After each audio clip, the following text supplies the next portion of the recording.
എല്ലാവർക്കും കണ്ണൂർ കിച്ചണിലേക്ക് സ്വാഗതം. വിഷു സ്പെഷ്യലായിട്ട് നമുക്ക് നല്ലൊരു കടലപ്പരിപ്പ് പ്രഥമൻ ഉണ്ടാക്കിയാലോ? നമുക്ക് എത്ര കഴിച്ചാലും മടുക്കാത്തൊരു പായസമാണല്ലേ പ്രഥമൻ. ഞാൻ മുന്നേ ചെറുപയർ പരിപ്പ് വെച്ചിട്ടുള്ള പ്രഥമൻ ചെയ്തിട്ടുണ്ട്. അത് ഒരുപാട് പേര് കണ്ട് എല്ലാവർക്കും ഇഷ്ടമായി എന്നൊക്കെ പറഞ്ഞിട്ടുണ്ടായിരുന്നു. അപ്പോൾ കടലപ്പരിപ്പ് വെച്ചിട്ടുണ്ടാക്കി കഴിഞ്ഞാലും ഒരു പ്രത്യേക ടേസ്റ്റാണ് ഈ പ്രഥമൻ കഴിക്കാനായിട്ട്. കടലപ്പരിപ്പ് പൊതുവെ നമ്മൾ എന്ത് ഡെസേർട്ട് ഉണ്ടാക്കി കഴിഞ്ഞാലും അടിപൊളിയാണ്. അപ്പോൾ ഈ ഒരു കടലപ്പരിപ്പ് വെച്ചിട്ട് എങ്ങനെയാണ് ഈ പായസം തയ്യാറാക്കി എടുക്കുന്നത് നമുക്ക് നോക്കാം. ആദ്യം തന്നെ ഞാനിവിടെ തേങ്ങാപ്പാൽ റെഡിയാക്കി വെച്ചിട്ടുണ്ട്. 1.5 കപ്പോളം ഒന്നാം പാലും നല്ല ക്രീമി ആയിട്ടുള്ള ഒന്നാം പാലാണ് ട്ടോ എടുത്തിരിക്കുന്നത്. നല്ല തിക്കായിട്ട് വളരെ കുറച്ച് വെള്ളം ചേർത്ത് തേങ്ങ അരച്ചിട്ട് എടുത്ത നല്ല ക്രീമി ആയിട്ടുള്ള ഒന്നാം പാലും, അതേപോലെ തന്നെ ഒരു 5 കപ്പോളം രണ്ടാം പാലും എടുത്തു വെച്ചിട്ടുണ്ട്. 3 തേങ്ങയാണ് ഞാൻ ഈ തേങ്ങാപ്പാലിന് വേണ്ടിയിട്ട് ഉപയോഗിച്ചിരിക്കുന്നത്. അപ്പോൾ നമ്മുടെ ഒന്നാം പാലും രണ്ടാം പാലും ഒക്കെ ഇവിടെ റെഡി ആയിട്ടുണ്ട്. അപ്പോൾ ഞാനിന്നിവിടെ 2 കപ്പ് കടലപ്പരിപ്പ് ഉപയോഗിച്ചിട്ടാണ് പായസം ഉണ്ടാക്കുന്നത്. ഈ 2 കപ്പ് കടലപ്പരിപ്പിന് വേണ്ടിയിട്ടാണ് നമ്മൾ 3 തേങ്ങ ഉപയോഗിച്ചിരിക്കുന്നത്. അപ്പോൾ പരിപ്പ് നമുക്ക് ആദ്യം ഒരു ബൗളിലേക്ക് ഇട്ട് കൊടുക്കാം. അതിനുശേഷം ഈ കടലപ്പരിപ്പ് നമുക്ക് നന്നായിട്ടൊന്ന് കഴുകിയിട്ട് ഇതേപോലെ വെള്ളം കളയാൻ വേണ്ടിയിട്ട് ഒരു സ്ട്രൈനറിലിട്ട് വെക്കാം. ഒരു 3-4 മിനിറ്റ് വെക്കുമ്പോഴേക്കും ഇതിലെ വെള്ളം മുഴുവൻ അങ്ങ് പോയി കിട്ടും. ആ സമയത്ത് നമുക്ക് ഈ കടലപ്പരിപ്പൊന്ന് റോസ്റ്റ് ചെയ്തെടുക്കണം. അതിന് വേണ്ടിയിട്ട് ഞാനൊരു പാത്രം, അടികട്ടിയുള്ള പാത്രം അടുപ്പത്ത് വെച്ച് ചൂടാക്കിയിട്ടുണ്ട്. ഇതിലേക്ക് നമുക്കൊരു 2 ടേബിൾ സ്പൂൺ നെയ്യ് ചേർത്ത് കൊടുക്കാം. ഈ നെയ്യിലേക്ക് നമുക്ക് ആദ്യം തന്നെ കുറച്ച് തേങ്ങാ കഷ്ണങ്ങൾ ഇട്ടിട്ട് ഒന്ന് ഫ്രൈ ചെയ്തെടുക്കാം. നമുക്ക് പ്രഥമൻ്റെ കൂടെ അതിൽ ചേർത്ത് കഴിക്കാൻ ഭയങ്കര ടേസ്റ്റാണ് തേങ്ങാ കഷ്ണങ്ങൾ. അപ്പോൾ നല്ല ഗോൾഡൻ ബ്രൗൺ കളറാകുന്നത് വരെ ഈ തേങ്ങാ കഷ്ണങ്ങൾ നന്നായിട്ടൊന്ന് ഫ്രൈ ചെയ്തെടുക്കാം. അപ്പോൾ ഞാൻ കൊപ്രയാണ് എടുത്തിരിക്കുന്നത്. ഇനിയിപ്പോൾ സാധാരണ തേങ്ങയാണെങ്കിലും കുഴപ്പമൊന്നുമില്ല, രണ്ടാണെങ്കിലും നല്ല ടേസ്റ്റാണ്. അപ്പോൾ ഫ്രൈ ചെയ്ത തേങ്ങാ കഷ്ണങ്ങൾ പ്ലേറ്റിലേക്ക് മാറ്റിയിട്ടുണ്ട്. അതിനുശേഷം കുറച്ച് കശുവണ്ടിയും ഉണക്കമുന്തിരിയും ഒക്കെ നമുക്ക് ഇതേപോലെ തന്നെ ഫ്രൈ ചെയ്തെടുക്കാം. കശുവണ്ടിയും നമ്മൾ നേരത്തെ ചെയ്ത പോലെ തന്നെ നല്ല ഗോൾഡൻ കളറാകുന്നത് വരെ ഫ്രൈ ചെയ്യാം. എന്നിട്ട് അതും പ്ലേറ്റിലേക്ക് മാറ്റാം. അതിനുശേഷം കുറച്ച് ഉണക്കമുന്തിരിയും കൂടി ഇതേപോലെ ഫ്രൈ ചെയ്തെടുക്കാം. അപ്പോൾ ഇതെല്ലാം കൂടി ഫ്രൈ ചെയ്ത് ഒരുമിച്ച് ഒരു പ്ലേറ്റിലേക്ക് മാറ്റിയിട്ടുണ്ട്. ഇത് നമുക്ക് ലാസ്റ്റ് ഉപയോഗിക്കാൻ വേണ്ടിയിട്ടുള്ളതാണ്. അതിന് വേണ്ടിയിട്ട് ഇത് നമുക്ക് മാറ്റി വെക്കാം. അതിനുശേഷം ഈ ബാക്കിയുള്ള നെയ്യിലേക്ക് നമ്മൾ കഴുകി വെള്ളം കളഞ്ഞെടുത്ത കടലപ്പരിപ്പ് ചേർത്തിട്ട് നന്നായിട്ടൊന്ന് വറുത്തെടുക്കാം. ഇതിൻ്റെ കളറൊക്കെ ചെറുതായിട്ട് മാറി വരുന്നത് വരെ നന്നായിട്ടൊന്ന് വറുക്കുക. കടലപ്പരിപ്പ് വറുത്തിട്ട് പ്രഥമൻ ഉണ്ടാക്കിയാൽ ഒരു പ്രത്യേക ടേസ്റ്റാണ്. അല്ലെങ്കിൽ നമുക്കൊരു പച്ച ചുവ പോലെ തോന്നും. അതുകൊണ്ട് വറുത്തിട്ട് തന്നെ ഉണ്ടാക്കാൻ ശ്രദ്ധിക്കുക. അപ്പോൾ ഒരു 4-5 മിനിറ്റ് ഇതേപോലെ ഒരു മീഡിയം ഫ്ലെയിമിൽ വെച്ചിട്ട് നന്നായിട്ടൊന്ന് വറുത്തെടുക്കുക. അങ്ങനെ നമ്മുടെ കടലപ്പരിപ്പ് വറുത്ത് റെഡിയാക്കിയിട്ടുണ്ട്. ഇനി നമുക്കിതൊരു പ്രഷർ കുക്കറിലേക്ക് മാറ്റി കൊടുക്കാം. മുഴുവൻ കടലപ്പരിപ്പും പ്രഷർ കുക്കറിലേക്ക് മാറ്റിയിട്ടുണ്ട്. അതിനുശേഷം നമുക്കിതിലേക്ക് 4 കപ്പ് വെള്ളം ചേർക്കാം. 2 കപ്പ് കടലപ്പരിപ്പിന് 4 കപ്പ് വെള്ളമാണ് ഞാൻ ചേർക്കുന്നത്. അതിനുശേഷം ഈ പ്രഷർ കുക്കർ നമുക്ക് അടുപ്പത്തേക്ക് മാറ്റാം. എന്നിട്ട് നമുക്കിത് അടച്ചു വെച്ചിട്ട് ഇതിൻ്റെ വെയിറ്റ് ഇട്ട് കൊടുക്കാം.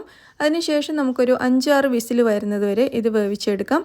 അറിയാലോ, കടലപ്പരിപ്പിന് കുറച്ചധികം, മറ്റുള്ള പരിപ്പിനേക്കാളും കുറച്ചധികം വേവ് ഉണ്ടാവും. അതുമാത്രമല്ല നമ്മൾ റോസ്റ്റ് ചെയ്തെടുത്തതുകൊണ്ട് ഒന്നുകൂടി കുറച്ച് വേവ് അധികം ഉണ്ടാവും. അതുകൊണ്ട് ഒരു 5-6 വിസിൽ വരുന്നത് വരെ നമുക്ക് ഈ കടലപ്പരിപ്പ് നന്നായിട്ടൊന്ന് വേവിച്ചെടുക്കാം.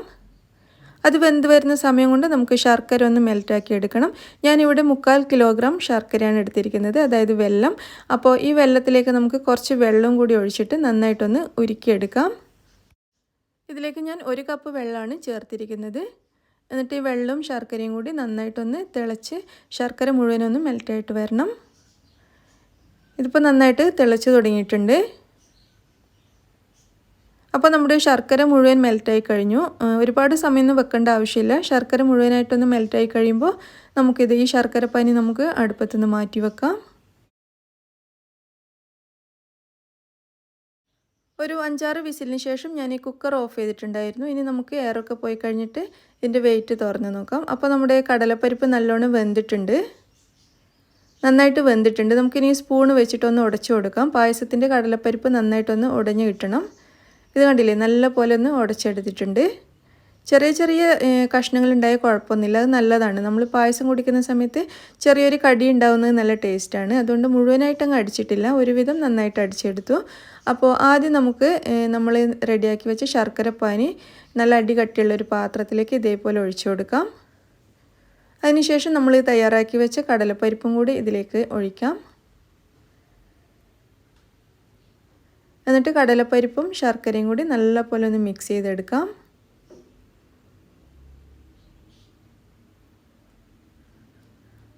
നന്നായിട്ട് മിക്സ് ചെയ്തിട്ടുണ്ട്. ഇനി നമുക്കൊരു 20 മിനിറ്റ് വരെ ഇത് നന്നായിട്ടൊന്ന് വേവിച്ചെടുക്കാം. ഈ ശർക്കരയും കടലപ്പരിപ്പും ഒന്നിച്ച് വെന്ത് നല്ല പാകമായിട്ട് വരണം. ആ ശർക്കരയുടെ ഒരു പച്ചമണവും ഒക്കെ ഒന്ന് മാറിക്കിട്ടും. ആ സമയമാകുമ്പോഴേക്കും നല്ല പോലെ ഒരു 20 മിനിറ്റ് സമയം നല്ല പോലെ വേവിച്ചെടുക്കുക. ഇടയ്ക്കിടെ മാത്രം ഒന്ന് ഇളക്കി കൊടുത്താൽ മതി. ഇതുപോലെ നന്നായിട്ട് തിളപ്പിച്ച് വറ്റിച്ചെടുക്കണം. ഇങ്ങനെ വറ്റി വരുന്ന സമയത്ത് നമുക്കിതിലേക്ക് രണ്ടാം പാൽ ചേർത്ത് കൊടുക്കാം. നമ്മൾ എടുത്തു വെച്ചിരിക്കുന്ന രണ്ടാം പാലാണിത്. ഇത് നമുക്ക് പായസത്തിലേക്ക് ചേർക്കാം.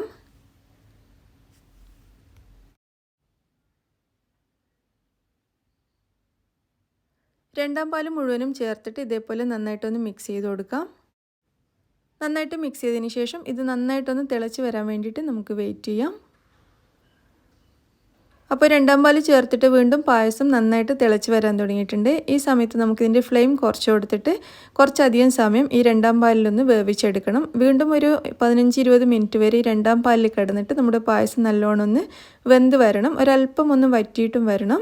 നേരത്തെ അത്രയും വറ്റണ്ട, എന്നാലും കുറച്ചൊന്ന് തിക്കായിട്ട് വരണം. ഇതുപോലെ നന്നായിട്ട് തിളപ്പിച്ച് വേവിച്ചെടുക്കുക. ഇടയ്ക്കിടെ മാത്രം ഒന്ന് ഇളക്കി കൊടുത്താൽ മതി കേട്ടോ. തുടർച്ചയായിട്ടൊന്നും ഇളക്കേണ്ട ആവശ്യമില്ല. അപ്പോൾ നമ്മുടെ പായസം നന്നായിട്ട് ഒന്നുകൂടി വറ്റി വന്നിട്ടുണ്ട്. ഈ സമയത്ത് നമുക്കിതിലേക്ക് 1 ടീസ്പൂൺ ഏലക്കായ് പൊടി ചേർത്തിട്ട് നന്നായിട്ടൊന്ന് മിക്സ് ചെയ്യാം.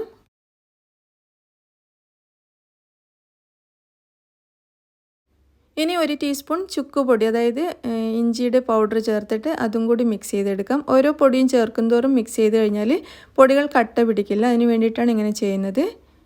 ഇനി നമുക്കിതിലേക്ക് ഒരു 1/4 ടീസ്പൂൺ ചെറിയ ജീരകം പൊടിച്ചതും കൂടി ചേർക്കാം. ഈ 3 പൊടികളും പ്രഥമനിൽ ചേർത്ത് കഴിഞ്ഞാലാണ് നമുക്ക് ആ ഒരു പ്രഥമൻ്റെ ആ ഒരു ടേസ്റ്റ് കിട്ടുന്നത്. അതുകൊണ്ട് ഈ പൊടികൾ നിങ്ങളുടെ കയ്യിലുണ്ടെങ്കിൽ തീർച്ചയായിട്ടും ചേർത്ത് കൊടുക്കുക.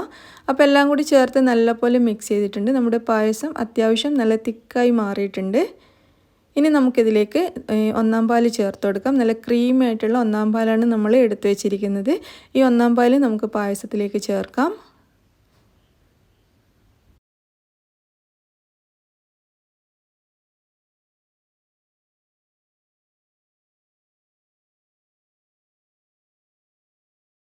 അപ്പോൾ ഒന്നാം പാൽ ചേർത്തിട്ട് നല്ലപോലെ മിക്സ് ചെയ്തിട്ടുണ്ട്.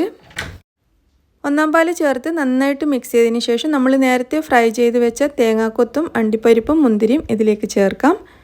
എന്നിട്ട് നല്ലപോലെ മിക്സ് ചെയ്തെടുക്കാം. അപ്പോൾ ഒന്നാം പാൽ ചേർത്തിട്ട് തിളപ്പിക്കാൻ നിൽക്കണ്ട കേട്ടോ. ചെറുതായിട്ടൊന്ന് ചൂടാക്കിയാൽ മാത്രം മതി, അങ്ങ് തിളച്ച് വരണ്ട. അപ്പോൾ ഇനി നമുക്ക് ഏറ്റവും അവസാനം 1 ടേബിൾ സ്പൂൺ കൂടി നെയ്യ് ഇതിലേക്ക് ചേർക്കാം. ഇനി നമ്മൾ ഇതിലേക്ക് കാച്ചി ഒഴിക്കുന്നൊന്നുമില്ല.